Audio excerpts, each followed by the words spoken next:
तो हेलो बच्चों, कैसे हैं आप लोग। आशा करते हैं आप लोग बहुत अच्छे होंगे। तो बच्चों, आज से हमारा है लेक्चर नंबर 7 और आज के लेक्चर में हम लोग कुछ एडवांस टॉपिक्स देखेंगे। और जो क्वेश्चंस रह गए थे, कुछ क्वेश्चंस और भी मेरे को कराना है क्योंकि इतना से मेरा तो मन भरा नहीं है। तो कुछ क्वेश्चंस और भी हम कराएंगे और एक इंस्ट्रक्शन मैं देने वाला हूं कि जो बच्चे भी अभी तक टेलीग्राम ग्रुप को नहीं ज्वाइन किए हैं वो प्लीज उस ग्रुप को ज्वाइन कर लेंगे। हमारे वीडियो के डिस्क्रिप्शन में टेलीग्राम चैनल का लिंक है, तो आप वहां पे जाकर के ज्वाइन कर सकते हैं। क्यों सर, इससे क्या होने वाला है, मेरे को क्या फायदा होगा? तो आपको ये फायदा होगा कि हम लेक्चर में जितना क्वेश्चंस कराते हैं वो तो चलिए आप लोग कंटिन्यू कंसिस्टेंट होकर के सॉल्व कर लेते हैं, लेकिन जो क्वेश्चंस और भी अगर प्रैक्टिस आपको करना हो, क्योंकि बहुत बच्चे ऐसे होंगे कि बोलेंगे मेरे पास 50-100 क्वेश्चंस नहीं होता है डेली के लिए, तो मैं उनको इस ग्रुप में एक प्रैक्टिस सेट डाल रखा हूं। काइनेमेटिक्स का, मोशन इन 1D का एक प्रैक्टिस सेट हम डाल दिए हैं जिसमें कि बहुत सारे क्वेश्चंस हैं, वैरायटी ऑफ क्वेश्चंस हैं, जो कि अगर आप सॉल्व कर लेते हो उतना क्वेश्चंस तो आपके लिए फिर वो दिक्कत नहीं होगा। ठीक है ना बच्चों? तो अगर आपको बस इतना ही काम करना है कि आपको जो भी क्वेश्चंस दिया गया है, जो भी प्रैक्टिस क्वेश्चंस दिया गया है, वो नीट और जेई के पॉइंट ऑफ व्यू से सारा क्वेश्चंस है। तो उस क्वेश्चंस को अगर आप सॉल्व कर लेते हैं फिर आपको कोई दिक्कत नहीं होगी। चलिए हम लोग क्लास को स्टार्ट करते, देरी नहीं करते हैं। चलिए सर, कल का जो क्वेश्चंस रह गया था, कल के टॉपिक्स में जो कुछ छोटे बड़े क्वेश्चंस रह गए थे उसको हम लोग आज देखेंगे। सबसे पहला क्वेश्चन, और कुछ बच्चे को ये पता, जो भी बच्चे इस लेक्चर्स को देख रहे हैं उनको ये पता होना चाहिए कि पिछले वाला लेक्चर को आप लोग एक बार अवश्य देखें, क्योंकि उस लेक्चर्स को जब तक देखिएगा नहीं तब तक आपको कंसेप्ट क्लियर नहीं होगा। फिर भी हम एक बार रिकॉल कर लेते हैं, एक बार हम लोग रिकॉल कर लेते हैं कि पीछे में क्या हम लोग सीखे थे। देखो बाबू, कल के जो लास्ट क्लास था, कल का जो क्लास था उसमें हम लोगों ने सीखा था, ग्राफ के बारे में। किसके बारे में बाबू? ग्राफ के बारे में, ग्राफ्स के बारे में सीखा था। ग्राफ्स में दो चीज होता है बउआ, ग्राफ्स में दो चीज क्या होता है? पहला होता है ग्राफ्स का एरिया, दूसरा ग्राफ से हम लोग स्लोप फाइंड कर सकते हैं। सबसे इंपॉर्टेंट हमारा है स्लोप। स्लोप अगर किसी बच्चे को सीखना हो तो कृपया करके मेरा लेक्चर नंबर 6 जाकर के देखेंगे, उसमें हम स्लोप का पूरा एकदम डिटेल वीडियो बनाए हैं, उसमें आपको स्लोप समझ में आ जाएगा। तो स्लोप के बारे में अगर सीखना हो तो लेक्चर्स कृपया करके देखेंगे। उसके बाद हमारा ये एरिया, एरिया सिंपल आपको पता होना चाहिए। ट्रायंगल का एरिया क्या होता है, ट्रेपीजियम का एरिया कितना होता है, रेक्टेंगल का एरिया कितना होता है और स्क्वायर का कितना होता है। स्क्वायर का कितना होता है? इसका होता है साइड स्क्वायर। और रेक्टेंगल का कितना होता है बाबू? रेक्टेंगल का एरिया कितना होता है? होता है लेंथ गुने ब्रेथ। और ट्रेपीजियम का कितना होता है? ट्रेपीजियम का एरिया कितना होता है? Half into sum of side parallel side into height, half plus sum of parallel side into height, ये ट्रेपीजियम होता है। देखो ऐसा फिगर अगर रहे, ऐसा फिगर को हम लोग क्या बोलते हैं बुआ? ट्रेपीजियम। तो ये हमारा मान लेते हैं ए है, ये बी है और ये इसका हाइट एच है। तो क्या होगा ट्रेपीजियम का area? Sum of parallel side, ये दोनों पैरेलल साइड का सम होगा, ये दोनों पैरेलल साइड का क्या होगा? सम होगा, और इंटू ये हाइट हो जाएगा। क्लियर है ना? चलिए अब हम लोग आगे की ओर प्रोसीड करते हैं। इसके बाद हम लोगों ने क्या देखा था? इसके बाद पोजीशन, हाँ ये पोजीशन टाइम ग्राफ। बहुत बच्चे बोले कि सर पोजीशन टाइम ग्राफ आपने नहीं एक्सप्लेन किया, तो चलिए इसको देख लेते हैं। Position time graph, position time graph. देखो बाबू, पोजीशन टाइम ग्राफ क्या होता है? पोजीशन में ना दोनों चीज आ जाता है। क्या आ जाता है सर? पोजीशन में ना हमारा दोनों चीज कवर हो जाता है, डिस्टेंस भी कवर हो जाता है और डिस्टेंस या डिस्प्लेसमेंट। तो पोजीशन बोलेंगे तो दिमाग लगाना है कि इसमें दोनों चीज, डिस्प्लेसमेंट, तो डिस्टेंस और डिस्प्लेसमेंट का ग्राफ हम लोग देखेंगे या पोजीशन टाइम ग्राफ देखेंगे। देखिए एक बात, यहां पे मान लीजिए हम ग्राफ ड्रॉ करते हैं, ये हमारा टाइम है ये और ये हमारा पोजीशन है। तो पोजीशन टाइम ग्राफ में सबसे पहले हम लोग देखेंगे कि सर पोजीशन टाइम ग्राफ का एरिया क्या देता है बाबू। देखो सबसे पहले अगर हम यहाँ पे ग्राफ का ये ड्रॉ करते हैं, ये हमारा क्या है? ये ग्राफ का ये हमारा एम का मतलब क्या होता है? स्लोप। तो सबसे पहले याद रखना है कि स्लोप देता क्या है, स्लोप का मतलब क्या होता है। तो कल के लेक्चर में हम लोग स्लोप के बारे में डिस्कस किए। तो याद रखोगे स्लोप फाइंड करते हैं कैसे? टेन थीटा से फाइंड करते हैं ना, स्लोप टेन थीटा होता है। और या तो तुम इसको लिख सकते हो delta Y by delta X, ये भी हमारा स्लोप होता है। तो इसके बाद सर ये डिस्टेंस पोजीशन टाइम ग्राफ में डेल्टा वाई क्या है? सर पोजीशन टाइम ग्राफ में डेल्टा वाई या डेल्टा एक्स, और एक्स में मतलब ये वाला, मतलब कल के जो क्वेश्चंस में हम लोग स्लोप देखे थे उसमें हम ये एक्स माने थे और ये वाई माने थे, तो स्लोप क्या हो जाता है? Delta Y by delta X, मतलब पी और पी। तो यहाँ पे परपेंडिकुलर डेल्टा एक्स है और डेल्टा एक्स में ये हो जाएगा डेल्टा टी। तो delta x by delta T क्या होता है बउआ? ये वेलोसिटी होता है। क्या होता है? वेलोसिटी। मतलब सर पोजीशन टाइम ग्राफ क्या देगा? सर पोजीशन टाइम ग्राफ का स्लोप क्या देगा? पोजीशन टाइम ग्राफ का स्लोप देगा वेलोसिटी। क्या देगा बाबू? वेलोसिटी। याद रख लोगे ना, पोजीशन टाइम ग्राफ का स्लोप क्या देगा? सर वेलोसिटी देगा। मतलब डिस्प्लेसमेंट टाइम ग्राफ का स्लोप क्या देगा? सर वेलोसिटी देगा। क्लियर है? यहाँ पे क्लियर है ना? पोजीशन मतलब डिस्प्लेसमेंट, तो क्या देगा? सर वेलोसिटी देगा। हम समझ ले। अब इसका एरिया कुछ भी नहीं देता है, इस ग्राफ का एरिया कुछ भी नहीं देता है, पोजीशन टाइम ग्राफ का एरिया बाबू कुछ भी नहीं देता है। क्लियर ना? तो पोजीशन टाइम ग्राफ का स्लोप देता है। कल के लास्ट मतलब लास्ट मोमेंट पे हम लोग जब एक्सेलरेशन टाइम ग्राफ पढ़ लिए थे उस वक्त बोले थे कि पोजीशन टाइम ग्राफ का एरिया कुछ भी नहीं देता है। चलिए, तो ये चीज हम सीख चुके हैं। कुछ क्वेश्चंस, अब क्वेश्चंस जो लाए उसको देख लेते हैं। क्वेश्चन क्या कह रहा है? The velocity versus time. Questions देखो क्या कह रहा है, the velocity versus time curve moving in particle shown in the figure. मतलब ये वेलोसिटी और टाइम का ग्राफ है बउआ, वेलोसिटी और टाइम का ग्राफ है, वेलोसिटी और टाइम का ग्राफ है। तो वीटी ग्राफ का बाबू स्लोप क्या देता है? वीटी ग्राफ का स्लोप ना सर एक्सेलरेशन देता है। क्या देता है बाबू? वीटी ग्राफ का स्लोप एक्सेलरेशन देता है। चलो लिख लेते हैं, वीटी ग्राफ का स्लोप ना सर एक्सेलरेशन देता है। और सर वीटी ग्राफ का एरिया क्या देता है? सर वीटी ग्राफ का एरिया पोजीशन देता है, डिस्टेंस या डिस्प्लेसमेंट। पोजीशन का मतलब क्या होता है? या तो डेल्टा एक्स वेक्टर या तो एक्स, डिस्टेंस या डिस्प्लेसमेंट मतलब डिस्प्लेसमेंट या डिस्टेंस। अब पूछ क्या रहा है सर? मैक्सिमम एक्सेलरेशन, मतलब एक्सेलरेशन पूछ रहा है ना सर। तो सर हमको इस पे स्लोप पे जाएंगे, स्लोप पे तो मैक्सिमम एक्सेलरेशन देखना है कि कहां पे होगा, या ओ ए रीजन में होगा, या ए बी रीजन में होगा, या बी सी रीजन में होगा, या सी डी रीजन में। ये जो रीजन है, अब बहुत बच्चा करेगा बिना पढ़े क्वेश्चन में एरिया फाइंड कर लेगा, क्योंकि ऐसे फिगर को देखते ही इधर ही उसको एरिया दिमाग में आता है कि एरिया निकाल लेना। अरे यार नहीं, ऐसा नहीं करना है, हमको क्वेश्चंस को पढ़ना है। ग्राफ किसका है? वीटी ग्राफ का ग्राफ है, तो इसका स्लोप ही एक्सेलरेशन देता है। और कह रहा है मैक्सिमम मतलब सबसे ज्यादा एक्सेलरेशन। तो गौर करो, एओ में एक्सेलरेशन देखो कितना होगा एओ में। तो एक्सेलरेशन क्या होता है? Change in velocity upon time, change in time होता है ना। चलो इसको हम पहले इरेज करते हैं, ये चीज को हम लोग मिटा देते हैं, समझ चुके हैं। चलो देखो, सबसे पहले एक्सेलरेशन ना फाइंड करना है बाबू। हाँ चलो बच्चों, अब हम लोग फाइंड करते हैं एक्सेलरेशन रीजन में। तो सबसे पहले देखेंगे कौन सा रीजन है? ओ ए। कौन सा रीजन है? ओ ए रीजन। ओ ए रीजन में एक्सेलरेशन देख रहे हैं हम लोग। तो ओ ए रीजन में एक्सेलरेशन कितना होगा? क्या होता है? Delta V vector upon delta T acceleration होता है। तो यहाँ पे लगभग ये है 20 के अप्रोक्स, और ये मतलब फाइनल वेलोसिटी इसका 20 है, और इनिशियल 0 है, 0 से स्टार्ट हुआ है। फाइनल टाइम इसका 20 है, इनिशियल 0 है, तो कितना हो जाएगा? 20/20 कितना हो जाएगा? 1 मीटर पर सेकेंड स्क्वायर। तो ओ ए रीजन में 1 मीटर पर सेकेंड स्क्वायर है। उसी प्रकार से ए बी में जाओ, ए बी रीजन में, ए बी रीजन में तो 0 होगा। क्यों सर ए बी रीजन में 0? इसलिए होगा इसका स्लोप 0 डिग्री है, थीटा 0 डिग्री, स्लोप है ही नहीं। अब चलो बीसी रीजन में, बीसी में कितना है सर? बी से लेकर के सी तक, तो ये लगभग आधा टाइम 40 पे।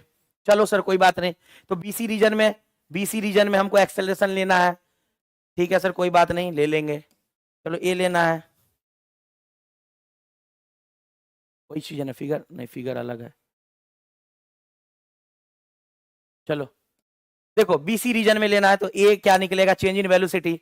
तो यहाँ पे, यहां से स्टार्ट हुआ, इसका इनिशियल वेलोसिटी ये है, फाइनल वेलोसिटी इसका 60 है। चलो 60 माइनस इनिशियल वेलोसिटी इसका 20 है, डिवाइडेड बाय टाइम है 40। टाइम कितना है? 40, फाइनल है ना। और इसका यहां से शुरू हुआ, इनिशियल टाइम 30 है, कितना हो जाएगा? ये हो जाएगा 40/10, कितना हो जाएगा? 4 मीटर पर सेकेंड स्क्वायर। ये 4 मीटर पर सेकेंड स्क्वायर। अब लास्ट वाला तो एक बात देख रहे हो, ये निगेटिव स्लोप, थीटा जो है 90 से बड़ा है, तो निगेटिव स्लोप है, मतलब इसका तो और कम होगा। तो हमारा आंसर क्या जाएगा? 4 मीटर पर सेकेंड स्क्वायर। क्या जाएगा? 4 मीटर पर सेकेंड स्क्वायर, जो कि हमारा कौन सा रीजन है बउआ, बीसी रीजन। बीसी रीजन में मैक्सिमम एक्सेलरेशन, यहाँ पे एक्सेलरेशन का वैल्यू क्या है, मैक्सिमम। थोड़ा सा ध्यान से देखोगे, थोड़ा सा ध्यान से देखोगे तो फाइंड कर लोगे कि मैक्सिमम एक्सेलरेशन कौन से रीजन में। चलिए हम नेक्स्ट सवाल की तरफ बढ़ते हैं, प्रोसीड करते हैं। हमारा नेक्स्ट क्वेश्चन हमारे स्क्रीन पे देखो, क्वेश्चन क्या कह रहा है, find average acceleration of the block for time t बराबर 2 सेकेंड टू 4 सेकेंड। मतलब क्या, 2 सेकेंड से 4 सेकेंड के बीच आपको एक्सेलरेशन लेना है, और कौन सा ग्राफ है, VT ग्राफ। अच्छा सर, VT ग्राफ है, एक्सेलरेशन लेना है, मतलब स्लोप, मतलब VT ग्राफ है और आपसे पूछ रहा है एक्सेलरेशन, तो क्या लोगे बउआ, स्लोप देखोगे। स्लोप देखोगे कि नहीं देखोगे यार, स्लोप देखोगे कि नहीं देखोगे, देखोगे ना। तो याद रखना कि VT ग्राफ में स्लोप देखना है। 1 मिनट, 1 मिनट।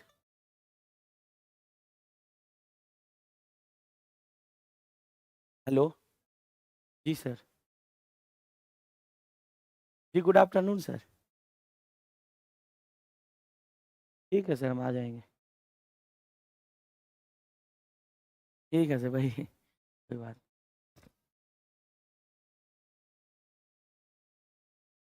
तो बच्चों चलो देखो, ये याद रखना कि स्लोप एक्सेलरेशन देता है, तो 2 से यहाँ पे 2 का फाइनल वेलोसिटी ये है, मतलब इनिशियली मान लो ये इनिशियली ये है, उसके बाद यहाँ गया और यहाँ चला आया, तो फाइनल वेलोसिटी कितना हो गया, 0। मतलब इस केस में फाइनल वेलोसिटी बउआ कितना है, 0 है। सर इनिशियल वेलोसिटी कितना है, 10 है। अच्छा सर, निकल सकता है, क्या होगा, एवरेज एक्सेलरेशन पूछ रहा है, कोई बात नहीं sir, delta V vector upon delta T. चलिए sir, V final minus V initial by delta T. अब बताइए सर क्या है, डेल्टा टी मतलब T final minus T initial, delta T का मतलब वही ना होता है, डेल्टा टी में भी लिख लो T final minus T initial.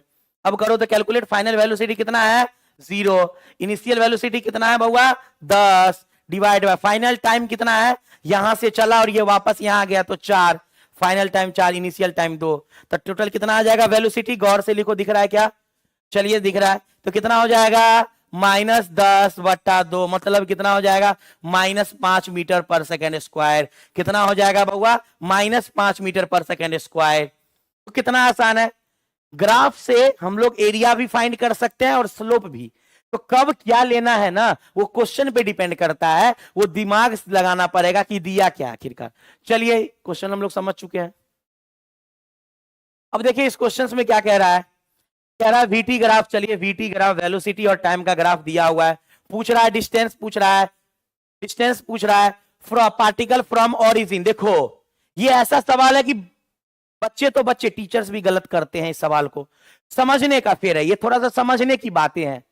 बच्चे तो बच्चे होते हैं, टीचर्स भी मैक्सिमम इस सवाल को गलत करते हैं। क्या करते हैं वो मैं आपको दिखाता हूं। इस सवाल को आप देखिएगा ना तो सच में गलती करता है हर आदमी, इस सवाल को गलती करता है। कैसे गलती करता है, क्वेश्चन सही से पढ़ो, हमने बार बार कहा है, क्वेश्चन नहीं सही से पढ़ोगे नीट के पेपर में गलत करके आओगे। कह रहा है distance of particle from origin after 8 second, distance of particle from origin, मतलब ये हो जाएगा डिस्प्लेसमेंट, यहां निकालना, आपको डिस्प्लेसमेंट निकालना है। ये लाइन का मतलब, इतना बड़ा लाइन का मतलब है, ये गलती करता हर कोई, डिस्टेंस फाइंड कर देता है 0 से 8 सेकेंड तक। नहीं, आंसर गलत होगा। नीट वाला, एनटीए वाला, जेई वाला जो भी क्वेश्चन सेट करता है वो गलत कर देगा आपके आंसर को। तो displacement, distance particle from origin after 8 second, from origin लगा दिया, मतलब ये डिस्प्लेसमेंट पूछ दिया। लैंग्वेज का खेल है, डिस्प्लेसमेंट पूछ दिया।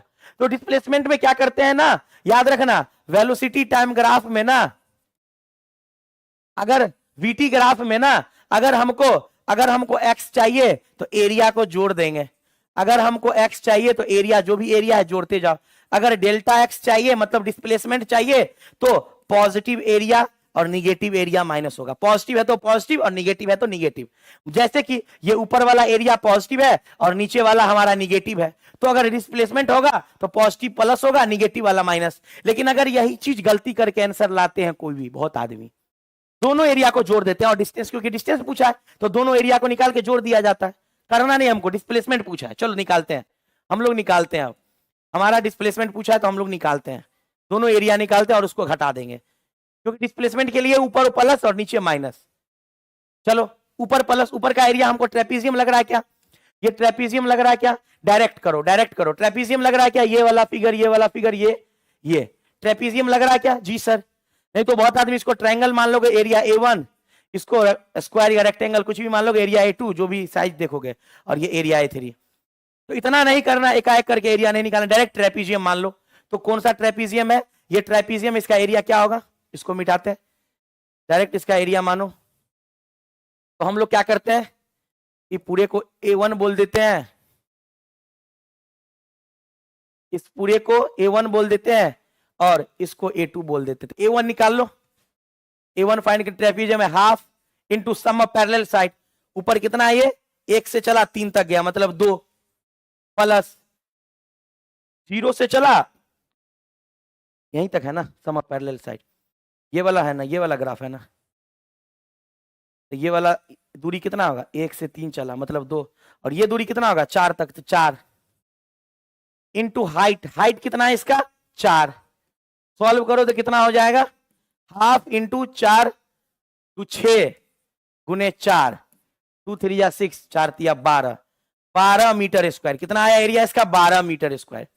अब निकालो अगले वाले का A2 निकालो, इसका एरिया, ये भी ट्रेपीजियम मान लो, क्या मान लोगे ट्रेपीजियम मान लो, इसको भी ट्रेपीजियम मान लो, इसको ट्रेपीजियम मान लोगे, इसका एरिया क्या हो जाएगा हाफ इंटू इसका पैरेलल साइड क्या है, तो मान लो ये वाला एक साइड है ये वाला, और यहां से लेके यहां वाला 2 वाला पैरेलल साइड, तो ये 5 से लेके 8 तक कितना होगा 1 2 3, ये 3 हो जाएगा, प्लस क्योंकि 5 से 8, 5 3 8, 5 में 3 जोड़ोगे तो 5 से 6 1, 6 से 7 2, और 7 से 8 3, लेकिन ये 7 तक ही है तो 2 होगा, ये ऊपर वाला तो 7 तक ही है, ऊपर वाला 7 तक ही है तो 2 होगा, देखो ना यहीं तक है ना, ये ऊपर वाला, नीचे वाला 5 से लेकर के 8 तक है, नीचे वाला 5 से भी नहीं है, नीचे वाला है 4 से, देखो ना यहां से लेकर यहां तक है, मतलब 8 तक, मतलब 4, और इंटू जो हाइट है, इसका हाइट कितना है 2, कितना हो जाएगा, समझ में आ रहा है ना। देखो इस चीज को कभी भी बकलाना मत, एकदम दिक्कत मत देना, देखो इस चीज को देखो, ये साइड पैरेलल साइड, देखो ये पैरेलल साइड, ये वाला साइड, ये कहां से शुरू हो रहा 5 पे, कहां पे खत्म हो रहा 7 पे, तो 5 और 7 के बीच 2 अंक का डिफरेंस है, और नीचे वाला तो यहां से शुरू यहां जा रहा है, तब नहीं ये ट्रेपीजियम बना रहा है, यहां से शुरू मतलब 4 से शुरू 8 पे खत्म मतलब 4, अब करो इसका निकालो एरिया, निकालो कितना होगा, तो कितना हो जाएगा ये हाफ गुने 4 2 6 गुने 2, तो 2 3 या 6 3 दूना 6, 6 मीटर स्क्वायर। तो क्या करना है A2 कितना है 6 मीटर स्क्वायर, हमको चाहिए डिस्प्लेसमेंट, तो क्या करेंगे A1 माइनस A2, मतलब क्या करेंगे 12 माइनस 6, कितना करेंगे 6 मीटर, हमारा आ गया 6 मीटर, ऑप्शन जाएगा 6 मीटर, बहुत का आंसर जाएगा 12 प्लस 6 18 मीटर, ये 18 मीटर नहीं करोगे 6 मीटर, आंसर क्या होगा 6 मीटर होगा। क्लियर कंसेप्ट, बातों को समझ रहे हो। चलिए अब हम आगे की ओर प्रोसीड करते हैं, क्योंकि हमारे क्वेश्चंस में 6 मीटर होगा, हमको 6 मीटर ही आंसर देना है। क्लियर ना कंसेप्ट, चलिए आगे की ओर हम प्रोसीड करते हैं। देखो इस सवाल में क्वेश्चन क्या कह रहा है, क्वेश्चन कह रहा है particle moves according to the velocity time graph. देखो वेलोसिटी टाइम ग्राफ, उतना पढ़ने का समय नहीं है मेरे पास, हम नीट के बच्चे हैं, हम जेई वाले स्टूडेंट हैं, मेरे पास उतना वक्त नहीं है कि हम सवाल को पढ़े। अब पूछ क्या रहा है, कह रहा है then the ratio of distance last 4 and 9 second, चलिए 9 सेकंड 4 सेकंड और 9 सेकंड, 4 सेकंड कहीं नहीं यहाँ होगा, 4 सेकंड 4 सेकंड 9 सेकंड में डिस्टेंस का रेशियो पूछ रहा है, वीटी ग्राफ है, मतलब इसका एरिया निकालेंगे। क्लियर है ना, क्लियर है ना, in last 4 second and 9 second, मतलब शुरू से ले जाओ, यहां से शुरू हुआ है ग्राफ, तो यहां से लेकर यहां तक का एरिया निकालो एक, ठीक है ना, और एक पूरा एरिया निकाल लो, यही ना, in last 4 second and 9 second, तो शुरू करो 4 तक का एरिया निकालो। देखो यहां से देखो 4 नहीं दिया है तो 4 बना डालो, नहीं दिया है तो मान लो कहीं यहां 4 होगा, यहां कहीं 4 होगा, तो यहां एक एरिया ये हो जाएगा A1, A1 पहले निकालो, A1 निकालेंगे तो क्या होगा सर, तो क्या होगा, इसको भी तुम ऐसे मान लो, ये फिगर है, ये है, ये है, ये है और ये है, ऐसा फिगर है, तुम ट्रेपीजियम भी मान सकते हो, ट्रेपीजियम होता है 4 साइडेड फिगर, ट्रेपीजियम मान लो, तो क्या होगा half into sum of parallel side, तो एक साइड ये है तो ये साइड कितना 1 लग रहा है, प्लस एक ये है तो 4 से 1 है, ये है ना 1 से 2, 2 से 3, 3 से 4, तो 3 होगा। और इंटू हाइट, हाइट कितना है इसका 10, तो कैलकुलेट करो कितना आ जाएगा, हाफ गुने 4 गुने 10, तो 2 2 जा 4 कितना आ जाएगा 20 मीटर स्क्वायर एरिया आ जाएगा। अब दूसरा हम देखते हैं, अब इसको इरेज करते हैं, इसको देख लोगे एक बार, स्क्रीनशॉट ले लो। चलिए अब हम दूसरा देखते हैं, दूसरा एरिया कहां तक है, दूसरा एरिया मेरा कहां तक है सर, दूसरा एरिया आपका 9 तक है, मतलब यहां से लेके यहां से लेके ये पूरा एरिया हमको निकालना होगा, 9 तक निकालना होगा। A2 निकालो, तो A2 कितना होगा सर, A2 हो जाएगा वही ट्रेपीजियम लो हाफ, ट्रेपीजियम लेने से हमको 10 गो एरिया नहीं निकालना होगा, याद रखना, ट्रेपीजियम लेने से हमको 10 एरिया नहीं निकालना होगा, हाफ इंटू, अब ये क्या है, इसका सम ऑफ पैरेलल साइड ये कितना है, ये है 3 से शुरू है और यहाँ पे खत्म है 5 पे, है 3 से शुरू है 5 पे खत्म है, 2 होगा, प्लस ये कहां से 1 से शुरू है और 9 पे खत्म है, 1 से शुरू है और 9 पे खत्म है, यहां से 1 से 2, 2 से 3, 3 से 4, 1 से शुरू और 9 पे खत्म, तो कितना हो जाएगा, ये 8 हो जाएगा, 9 में से घटा दो 8 हो जाएगा, इंटू इसका हाइट कितना है, हाइट कितना है 10 है, तो ये कितना हो जाएगा सर, हाफ गुने 10 गुने 10, ये हो जाएगा 50 मीटर स्क्वायर। अब पूछ क्या रहा है सर, रेशियो पूछ रहा है, तो रेशियो निकाल दो, फोर्थ का और 9th का टाइम का रेशियो, तो फोर्थ है 20 और 9th है 50, 0 से 0 कटा, 2/5, 2/5 कहीं है क्या, लो। तो ऐसे सवालों को ग्राफ से हम लोग सॉल्व कर सकते हैं इजीली, ऐसे क्वेश्चंस को हम लोग ग्राफ से इजीली सॉल्व कर सकते हैं, क्लियर। चलो स्क्रीनशॉट ले लो इसका, ले लिए, चलिए आगे बढ़ते हैं, नेक्स्ट सवाल, the velocity time graph of a body moving in a straight line, straight line में मूव कर रहा है, वेलोसिटी टाइम ग्राफ है, ठीक है सर, दो चीज जानते हैं, एरिया और स्लोप, तो कह रहा है डिस्टेंस, डिस्प्लेसमेंट और displacement and distance travelled by body in 6 second, 6 second में डिस्टेंस और डिस्प्लेसमेंट, ठीक है सर, डिस्टेंस पूछ रहा है, अच्छा सर कोई बात नहीं, डिस्टेंस पूछ रहा है जोड़ दो, डिस्टेंस पूछ रहा है जोड़ दो, डिस्टेंस पूछ रहा है ये A1 एरिया, ये A2 एरिया और ये A3 एरिया, तो डिस्टेंस में x निकालने में A1 plus A2 plus A3 जोड़ दो, और डिस्प्लेसमेंट पूछ रहा है डेल्टा x वेक्टर, तो करना नहीं है, करना क्या है, A1 minus A2 plus A3, तो 2 एरिया जुड़ेगा, 1 एरिया घटेगा, A2 तो माइनस में है तो डिस्प्लेसमेंट निकल जाएगा, निकाल लो एरिया, रेक्टेंगल है, स्क्वायर हो, स्क्वायर है, जो भी कुछ है निकालो, लेंथ इंटू ब्रेथ ही तो फॉर्मूला लगेगा, चाहे रेक्टेंगल हो चाहे स्क्वायर हो, साइड स्क्वायर होता है ना स्क्वायर का, क्या हो गया, तो लेंथ और ब्रेथ कर लेंगे, बराबर है तो मान लेते हैं, लेंथ और ब्रेथ बराबर होता है ना स्क्वायर में, तो लेंथ और लेंथ मान लेते हैं, मतलब साइड स्क्वायर मान लेते हैं, कोई दिक्कत नहीं, फॉर्मूला तो वही लगाना है ना। चलिए तो इसको सॉल्व कर लीजिएगा आप लोग, ठीक है ना, उम्मीद करें आप लोग से इसको सॉल्व कर लीजिएगा। चलिए नेक्स्ट क्वेश्चन की तरफ हम लोग प्रोसीड करते हैं। ये क्वेश्चन क्या है, ये एक्सेलरेशन टाइम ग्राफ है, और पता होना चाहिए एक्सेलरेशन टाइम ग्राफ एरिया ही बहुत कुछ देता है, एक्सेलरेशन टाइम ग्राफ एरिया देता है, क्या देता है, चेंज इन वेलोसिटी देता है, अच्छा सर इसका स्लोप कुछ भी नहीं देता है, एक्सेलरेशन टाइम ग्राफ का स्लोप कुछ भी नहीं देता है, क्लियर कंसेप्ट कुछ भी नहीं देता है, तो क्या कह रहा है, maximum speed of the particle, maximum speed पूछ रहा है, तो कह रहे हैं सर आप तो कह रहे थे एक्सेलरेशन टाइम ग्राफ का एरिया है, वेलोसिटी देता है, चेंज इन वेलोसिटी देता है, अरे कोई बात नहीं ना, मैग्नीट्यूड तो सेम है, मैग्नीट्यूड डायरेक्शन का तो फर्क है दोनों में, मान लेते डायरेक्शन वही है, उसी पाथ पे चल रहा है, उसी पाथ पे चल रहा है तो स्पीड भी वही होगा, वेलोसिटी भी वही होगा, डायरेक्शन चेंज होगा तब तो दिक्कत है ना, अगर डायरेक्शन मेरा सेम है तो मैग्नीट्यूड दोनों का सेम ही होना चाहिए, तब तो वेलोसिटी और स्पीड सेम होगा, हाँ डायरेक्शन का फर्क होता है, वेलोसिटी और स्पीड में बस डायरेक्शन का फर्क होता है, ठीक है ना, अगर डायरेक्शन सेम है और मैग्नीट्यूड सेम है तो स्पीड और वेलोसिटी वही होगा, क्लियर कंसेप्ट।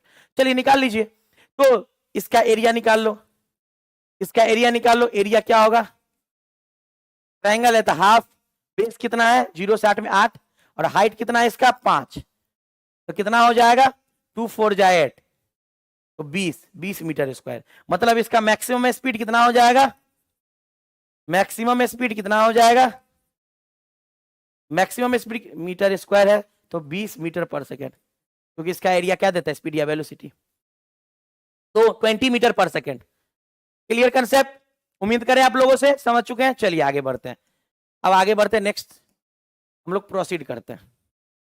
ये क्वेश्चन बहुत ही बेहतरीन क्वेश्चन है, बहुत ही बेहतरीन क्वेश्चन है।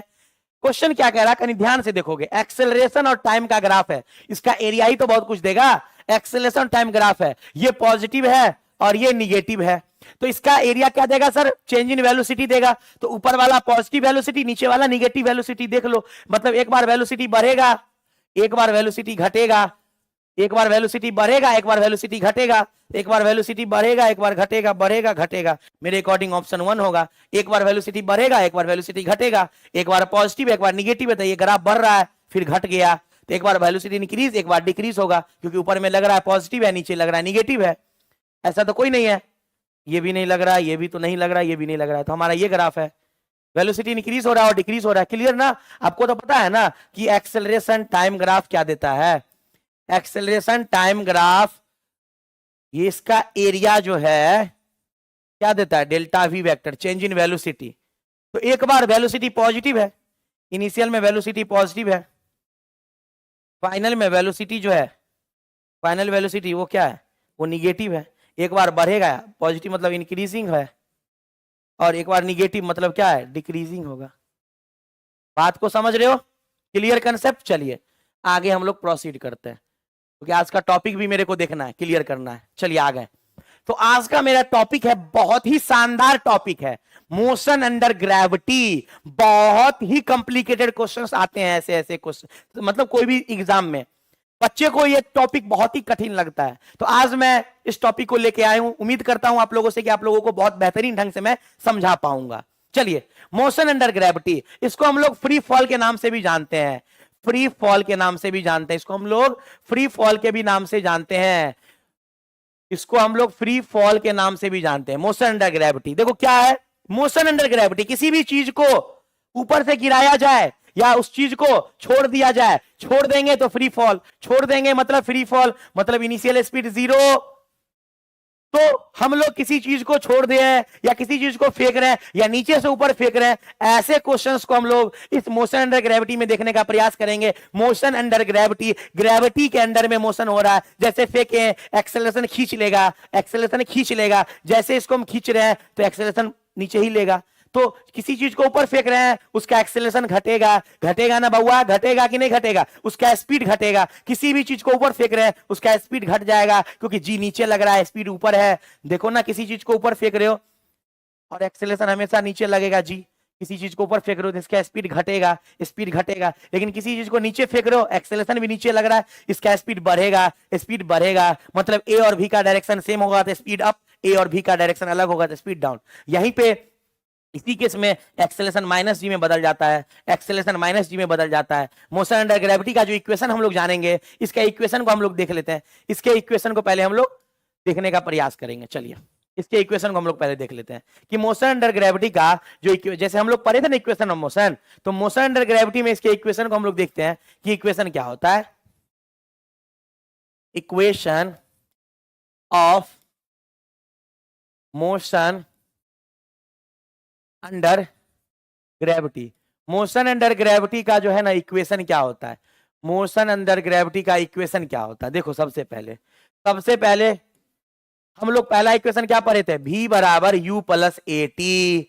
अब इसमें बदल के आ जाएगा v बराबर u minus G T. Sign use कर लोगे बाद में, बिना साइन के साथ है, ये बिना साइन के साथ है, बस हम लोग a को बदले हैं माइनस जी में। क्लियर ना? साइन अपना यूज कर लोगे, बॉडी ऊपर फेंके हो तो ऊपर फेंकोगे तो यू हो जाएगा पॉजिटिव, एच हो जाएगा पॉजिटिव। अगर नीचे फेंक रहे हो तो यू हो जाएगा निगेटिव, यू हो जाएगा निगेटिव, और एच भी हो जाएगा निगेटिव। तो साइन अपना रख लेना, अपने अकॉर्डिंग रख लेना, ठीक है ना बच्चों। चलिए अब दूसरा इक्वेशन हमारा है s बराबर U T plus half A T square. इसमें आके s बदल जाएगा h में, h बराबर U T minus half G T square. Clear है ना बउआ? ये है हमारा मोशन अंडर ग्रेविटी का इक्वेशन सब है। क्लियर है ना? तीसरा इक्वेशन देखो, जैसे वी स्क्वायर बराबर यू स्क्वायर प्लस 2as। अब यहां पे बदल जाएगा वी स्क्वायर बराबर यू स्क्वायर माइनस 2gh। बिना साइन के साथ साइन ले लोगे जब यूज करना होगा, ठीक है ना। ये मोशन अंडर ग्रेविटी का इक्वेशन है। इसके अलावा भी बहुत कुछ होता तो हम भी सीखेंगे, पहले देख लेते हैं। तो क्या कह रहा है मोशन अंडर ग्रेविटी में बच्चों, देखो क्या कह रहा है, the force of attraction of earth, जो अर्थ हमारा है, जो किसी चीज को खींचना चाह रहा है अपनी तरफ, is called force of gravity. उसको हम लोग क्या बोलते हैं, force of gravity. Acceleration produce in the body by the force of gravity. तो जैसे ही किसी चीज को फेंकेंगे तो हमारा जो अर्थ है वो एक फोर्स लगा के उसको अपने तरफ खींच लेता है, और उसमें जो एक्सेलरेशन पैदा लेता है उस एक्सेलरेशन का नाम है एक्सेलरेशन ड्यू टू ग्रेविटी, जिसको हम लोग स्मॉल जी, इसका वैल्यू 9.8 मीटर पर सेकेंड स्क्वायर, लगभग जो 10 लेते हैं। यही है अर्थ की तरफ जो कोई भी चीज अट्रैक्ट हो जाता है। चलिए अब इसका सिंबल स्मॉल जी है। अब इसके इक्वेशंस को जानते हैं। मोशन अंडर ग्रेविटी का थोड़ा सा हम फील लेते हैं। चलिए देखते हैं इसका थोड़ा सा फील लेते हैं। फील क्या है? जैसे कि मान लो कोई भी चीज है, इसको हम लोग ऊपर फेंके हैं यू से, फील लेते हैं इसका, हम लोग फील लेते हैं। कोई भी चीज को ऊपर फेंके हैं तो ये चीज ऊपर जाएगा फिर नीचे गिर जाएगा। गिरेगा कि नहीं गिरेगा यार? कोई भी चीज को फेंके हैं ऊपर से नीचे, गिरेगा कि नहीं गिरेगा? जी सर गिरेगा। नीचे गिरेगा, इसका फाइनल स्पीड 0 हो जाएगा, ऊपर के बाद नीचे गिर जाएगा। क्लियर ना? ठीक है सर। तो आपसे ये सवाल करेगा कि बताओ ये जो ऊपर गया तो इसका मैक्सिमम हाइट कितना होगा? तो ये होगा यू स्क्वायर बाय 2g। याद रख लो, याद रख लो, याद रख लो, इस चीजों को याद रख लो कि अगर किसी चीज को ऊपर फेंकते हैं, थ्रो करते हैं यू स्पीड से, तो कितने हाइट तक जाएगा? यू स्क्वायर बाय 2g से हम लोग निकाल सकते हैं। क्लियर ना? अब तुमसे पूछेगा कि ये जो ऊपर गया तो टाइम कितना लगा? तो t बराबर u बाई जी। नीचे आया टाइम कितना लगा? तो नीचे भी आया तो u बाई जी। तो तुमसे पूछ सकता है टोटल टाइम कितना होगा? तो बोलोगे 2u बाई जी। ये याद कर लो, याद कर लो, टोटल टाइम कितना लगा? 2u बाई जी। ऊपर भी गया u बाई जी, नीचे भी गया u बाई जी। कब? जब एयर रेसिस्टेंस निगलेक्ट कर देते हैं। हम लोग जो फिजिक्स में काइनेमेटिक्स के जितने भी क्वेश्चंस करते हैं उसमें एयर रेसिस्टेंस को हम लोग निगलेक्ट करते हैं। एयर में जो फ्रिक्शन है उसको हम लोग नहीं लेते हैं।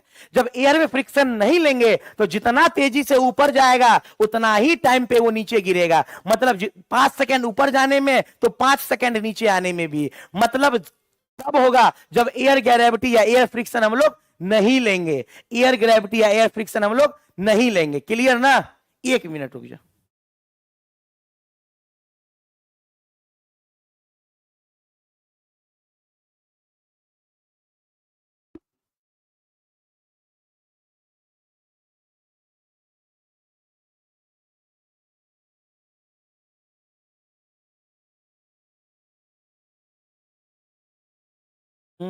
जी हेलो। चलो बच्चों, तो ये याद रखोगे 2u बाई जी।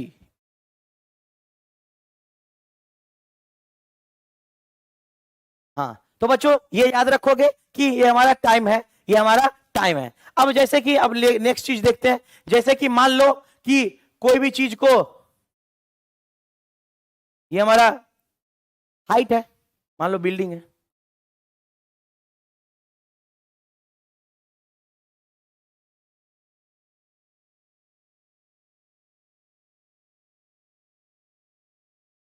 ये हमारा बिल्डिंग का हाइट h है। क्लियर ना? अब यहां से हम किसी बॉल को u बराबर 0 पे ड्रॉप करते हैं, ड्रॉप करते हैं तो नीचे गिरेगा। नीचे गिरेगा कि नहीं गिरेगा यार? बोलो ना यार, नीचे गिरेगा कि नहीं गिरेगा?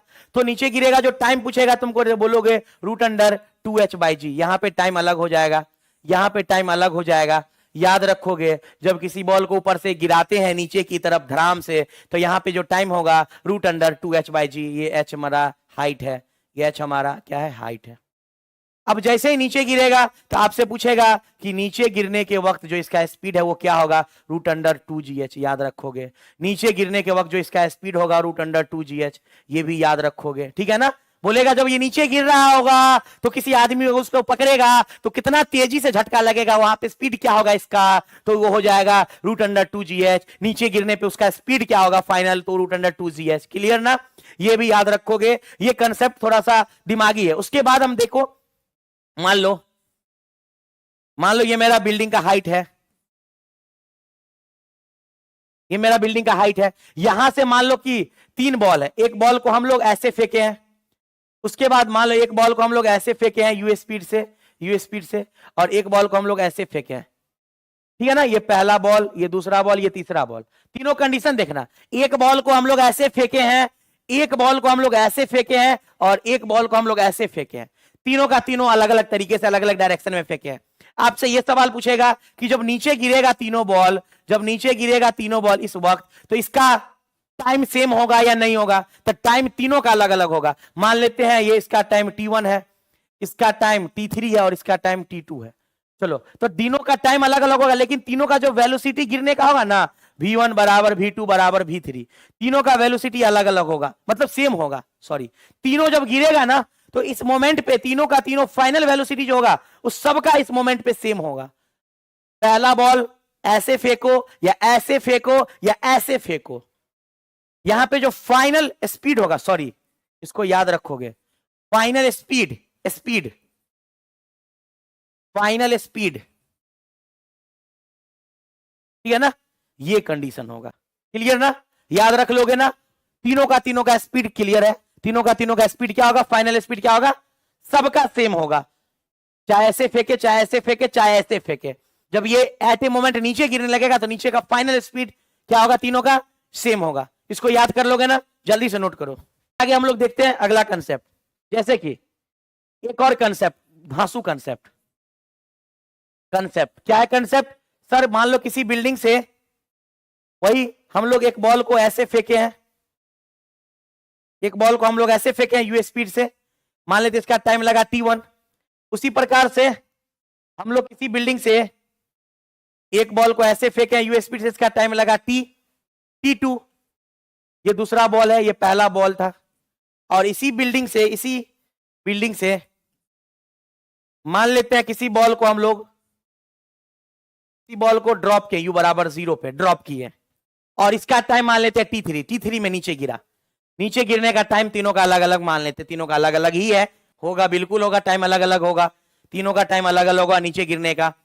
तो सबका हाइट वही है, सबका हाइट वही है, सबका हाइट उसी बिल्डिंग से सबको फेंका गया है, सबको उसी बिल्डिंग से फेंका गया है ना यार, सबको उसी बिल्डिंग से फेंका गया है। तो आपसे यह पूछा जाएगा कि बताओ नीचे गिरने पे जो स्पीड था वो तो सेम था, नीचे गिरने पे जो स्पीड था वो तो क्या था, वो तो सेम था v3। लेकिन तुमसे यह पूछना जाएगा कि सर एक बात बताइए, इस सब का टाइम क्या होगा, टाइम का रिलेशन तुमसे पूछेगा। तो याद रखोगे जो जिसको ड्रॉप किया गया है ना, वो t3 बराबर हो जाएगा root under t1 t2, root under t1 t2। ये टाइम, ये एडवांस लेवल का क्वेश्चन है, इसको याद रखोगे। थोड़ा सा एक्स्ट्रा क्वेश्चन है आप लोगों से, किसी बॉल को ऊपर फेंके यू स्पीड से, किसी को नीचे फेंके यू स्पीड से, और तीसरा को ड्रॉप किए, इसको t3 टाइम लगा गिरने में, इसको t2 टाइम लगा और इसको t1 टाइम लगा गिरने में। तो इसका रिलेशन क्या है, ये इसका रिलेशन है, इसका ये रिलेशन संबंध है, बतलाता है ये इसके बीच का क्या है, ये रिलेशन साबित करता है, रिलेशन बिटवीन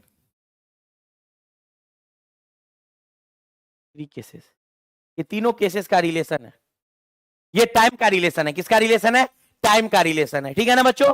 तो इस चीज को भी दिमाग में रखोगे, दिमाग में फिट रखोगे, ये हमको भूलना नहीं है। चलिए अब हम लोग बढ़ते हैं, कुछ सवाल को करते हैं।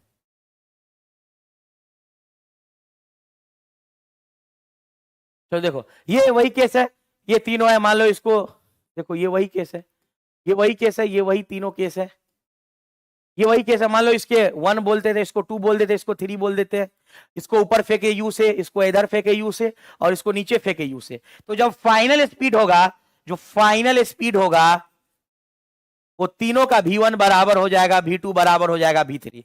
ये तीनों का फाइनल स्पीड सेम होगा। पूछा जाता है मैक्सिमम क्वेश्चन, तुमसे कोई भी कर सकता है।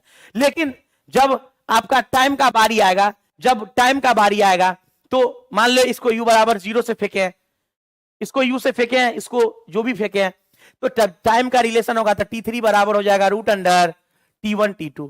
टाइम का रिलेशन ये है, ये टाइम का रिलेशन है। टाइम ऐसे फाइंड करोगे तुम, इसका टाइम जो नीचे गिरा है ना u बराबर 0 से, इसका टाइम t3 मान लो, ड्रॉप जिसको किए हैं उसका टाइम का रेशियो बराबर है ये, तो तुमको से याद ये दे देगा या ये दे देगा, दोनों देगा तो ये निकलेगा, ये देगा तो ये निकलेगा। तो ये रिलेशन को, इस संबंध को तुम लोग दिमाग में फिट रखोगे, दिमाग में याद रखोगे, ठीक है ना बच्चों। चलिए हम लोग अब आगे की तरफ प्रोसीड करते हैं। हम लोग बहुत कुछ सीखे हैं, चलिए सवाल में अप्लाई करते हैं। क्वेश्चन क्या कह रहा है, a body is dropped from, किसी बॉडी को ड्रॉप किया गया है, a body is drop from tower, किसी टावर से reaches the ground in 5 second, 5 second में गिर गया, नीचे आ गया, तो height of the tower, height पूछ रहा है, मतलब क्या, किसी बॉडी को ड्रॉप किया गया है, मतलब किसी टावर से ना किसी बॉल को ना u बराबर 0 से फेंके हैं, इसका हाइट मान लेते हैं h है, तो क्या होगा h। अच्छा सर, तो हाइट पूछ रहा है टावर का।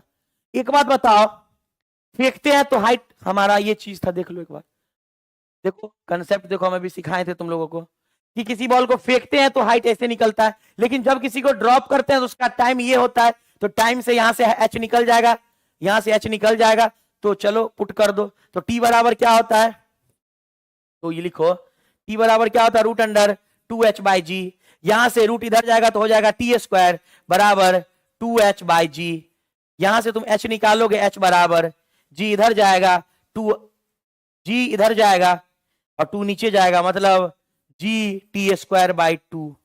अब g का मान कितना लोगे 10, t कितना दिया है बउआ 5 सेकेंड, डिवाइडेड बाई 2, 2 5 जा 10, 25 25 25 25 125, हमारा 125 मीटर आंसर आया। बहुत ही आसान हो गया जब मेरे को कंसेप्ट पता है, ठीक है ना बच्चों। चलिए आगे की तरफ प्रोसीड करते हैं हम लोग, नेक्स्ट सवाल देखते हैं। देखो क्वेश्चंस देखो तुम्हारे स्क्रीन पे क्या कह रहा है, a body drop from top of tower, किसी बॉडी को टावर के टॉप से फेंका गया है, 5x डिस्टेंस कवर किया इन लास्ट सेकेंड। चलो मतलब टावर है जी सर, टावर से किसी चीज को ड्रॉप किया, u बराबर 0 होता है, तो 5x डिस्टेंस कवर किया लास्ट सेकेंड में, मतलब लास्ट टाइम में ये दूरी गया 5x, the time of fall is x is the distance covered in first second, और फर्स्ट टाइम में x किया, तो कह रहा है कि कितना होगा, तो तुमको पता जब ये फ्रीली फॉल करेगा तो x करेगा, उसके बाद 3x और फिर 5x, मतलब ये हम लोग डायग्राम बहुत बड़ा बना दिए हैं, इस डायग्राम को छोटा बना, तब ये ना 5x होगा, तो लास्ट सेकेंड में 5x और फर्स्ट सेकेंड में x, तो बीच में क्या होगा 3x, टोटल मान लो कितना टाइम लगा, तो x 3x और 5x 3 सेकेंड, टोटल कितना लगा 3 सेकेंड। ये हम लोग गैलीलियो लॉ के अकॉर्डिंग बना सकते हैं, फ्रीली फॉल हो रहा है तो पता है x 3x और 5x, तो कह रहा है लास्ट सेकेंड में 5x गया है, उसके बाद कह रहा है कि the time of fall is x, और x में गिरा है, फर्स्ट सेकेंड में x है, तो बीच में 3x ही होगा, तो जोड़ लो कितना टाइम होगा, 3x के बाद 5x होता है, 1 सेकेंड ये होता है, उसके बाद ये अगला 1 सेकेंड, फिर अगला 1 सेकेंड, टोटल टाइम मिला लो 3 सेकेंड, 3 सेकेंड। Clear concept. चलिए नेक्स्ट सवाल की तरफ हम लोग प्रोसीड करते हैं, आगे हम लोग बढ़ते हैं। क्वेश्चन क्या कह रहा है, क्वेश्चन क्या कह रहा है, a bullet enter in the thick wooden wall, किसी बुलेट को फायर किया गया है thick wooden wall with speed u, if the bullet penetrate distance x into the wooden, मान लो किसी बुलेट को फायर किए हैं, धस गया दीवार के अंदर, तो उसके फाइनल स्पीड क्या हो जाएगा 0, इनिशियल स्पीड तो u है, और डिस्टेंस कितना कवर किया s, फॉर्मूला लगा दो v स्क्वायर बराबर u स्क्वायर माइनस 2, और ऐसे जा रहा है ना तो g नहीं लगेगा, ग्रेविटी का क्वेश्चन नहीं है ये, आगे बढ़ रहा है, एक्सेलरेट हो रहा है, मतलब 2as। अब गौर करो फाइनल स्पीड 0 है, u स्क्वायर प्लस 2as, हमारा क्या है, क्या क्वेश्चन कह रहा है, the retardation of the bullet, retardation पूछ रहा है, मतलब 2 माइनस 2as बराबर u स्क्वायर, तो यहां से तुम लोग निकाल सकते हो a बराबर u square by 2s, minus में रिटार्डेशन है तो u square by 2s direct, u square by 2x, acceleration आया है minus u square by 2s, retardation पूछेगा तो इसका उल्टा, एक्सेलरेशन का माइनस r करेंगे तो रिटार्डेशन ना, तो एक्सेलरेशन ये आया, माइनस लगाओगे इसके बाद और, तो ये प्लस में आ जाएगा, तो रिटार्डेशन होगा u स्क्वायर बाई 2s। ये ग्रेविटी का क्वेश्चन नहीं था, ये स्ट्रेट लाइन का लीनियर क्वेश्चन था, जो स्ट्रेट पाथ में काइनेमेटिक्स के इक्वेशन पे जो इक्वेशन ऑफ मोशन का क्वेश्चन था, यूनिफॉर्मली एक्सेलरेटेड मोशन का क्वेश्चन था। चलिए आगे हम लोग बढ़ते हैं नेक्स्ट सवाल की तरफ। क्वेश्चन क्या है, क्वेश्चन पढ़ो, a body drop from the top of tower, distance 9x in the last second, चलो किसी टावर के टॉप से गिर रहा है, लास्ट सेकेंड में ये 9x जा रहा है, और फर्स्ट से where x is the distance covered in first second, first second में x कवर कर रहा है, तो तुमको पता अगले सेकेंड में ये जाएगा, ये तो हमको पहले से पता था, अगले सेकेंड में जाएगा 3x, अगले सेकेंड में जाएगा 5x, और इसके बाद जाएगा 7x, तब ना लास्ट सेकेंड में 9x, तो कह रहा है टाइम कितना लगेगा, था 1 second, 2 second, 3 second, 4 second, 5 second, total time कितना होगा 5 सेकेंड। हलवा सवाल है, बहुत फर्जी सवाल है ये सब, 1 second, 2 second, 3 second, 4 second, 5 second, तो सोचो, गैलीलियो लॉ को पढ़ो, ऑड नंबर में जाएगा, किसी चीज को ड्रॉप करेंगे मतलब u बराबर 0 से फेंकेंगे तो फ्री फॉल होगा। तो चलिए आगे की तरफ हम लोग प्रोसीड करते हैं। ये सवाल आप लोगों के लिए HW है, ये आज का लास्ट सवाल है, ये आज का लास्ट सवाल है और ये HW है। देखते हैं आप लोग इसको सॉल्व कर पाते कि नहीं कर पाते। दिमाग लगेगा, दिमाग लगाना है, ब्रेन को अप्लाई करना है और ये आज का लास्ट टॉपिक है। और मेरे को लग रहा है कि चैप्टर खत्म हो गया शायद आज। चलो ये लास्ट टॉपिक था। तो बच्चों द एंड, आज का क्लास खत्म होता है यहीं पे। और जितने भी अच्छे अच्छे क्वेश्चंस बन सकते थे हमने करवाया, और भी नेक्स्ट लेक्चर अगर आएंगे तो फिर हम देखेंगे कि उसमें हम लोगों को क्या करना है, कुछ और ब्रॉड स्पेक्ट्रम देखेंगे इस ग्रेविटी के बारे में, इस मोशन अंडर ग्रेविटी के बारे में कुछ और भी क्वेश्चंस देखेंगे। और उसके बाद हमारा लास्ट इस चैप्टर का टॉपिक है relative motion in 1D। Relative motion in 1D को हम खत्म करेंगे और मोशन इन 1D हमारा फिनिश हो जाएगा। उसके बाद हम लोग पढ़ेंगे प्रोजेक्टाइल मोशन। तो बच्चों उम्मीद करते हैं आप लोग ऐसे ही सपोर्ट करें, इस लेक्चर में बने रहे। और दूसरी बात यह है कि जो मेरा सीरीज है उसको कंटिन्यू देखते रहे और इस वीडियो को शेयर करें, सब्सक्राइब और लाइक तो जरूर ही कर दे। ठीक है बच्चों, मेरा मेहनत देख करके अगर आपको लग रहा हो कि सही में सर ने कुछ सिखाया है आज, तो फिर एक कमेंट तो आपसे बनता है। ठीक है बच्चों, धन्यवाद। चलिए आज चलते हैं यहीं तक।